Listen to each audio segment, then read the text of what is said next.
আপনাদের স্বাগত জানাই, সকলকে ঈদের শুভেচ্ছা রইল।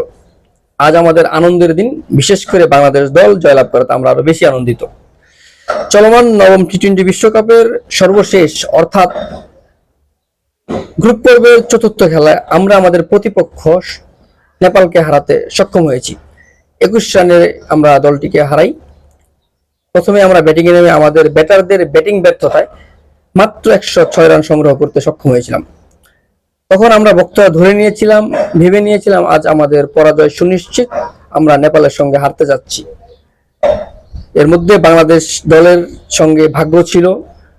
জাদুকরি বোলারদের অসাধারণ বোলিংয়ে মাত্র 85 রানে আমরা নেপালকে আটকাতে সক্ষম হই।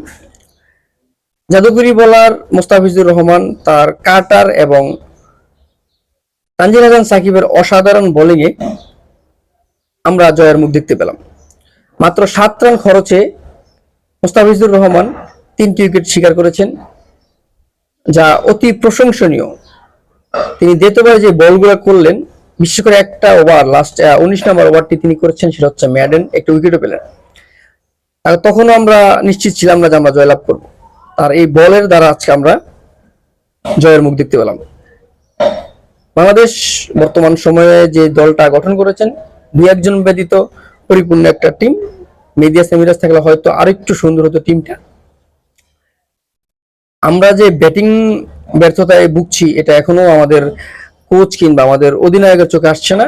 বিশেষ করে অধিনায়ক, তিনি হচ্ছে আমার মনে হয় পৃথিবীর সব থেকে জঘন্য একজন ক্রিকেটার। এই আসলে ক্রিকেটারকে আমি মনে করি না, এ হচ্ছে একজন চাষি।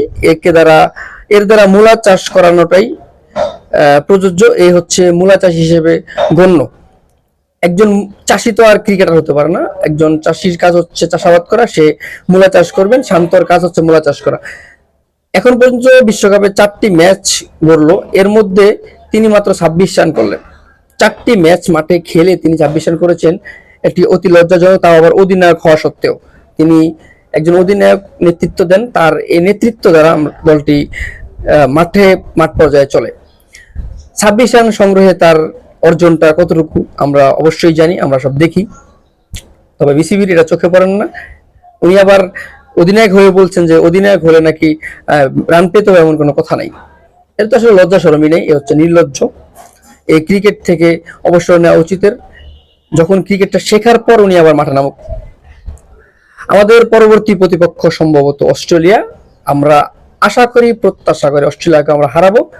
অস্ট্রেলিয়াকে হারানোর মধ্য দিয়ে আমরা আস্তে আস্তে এবার শিরোপা জয় করব।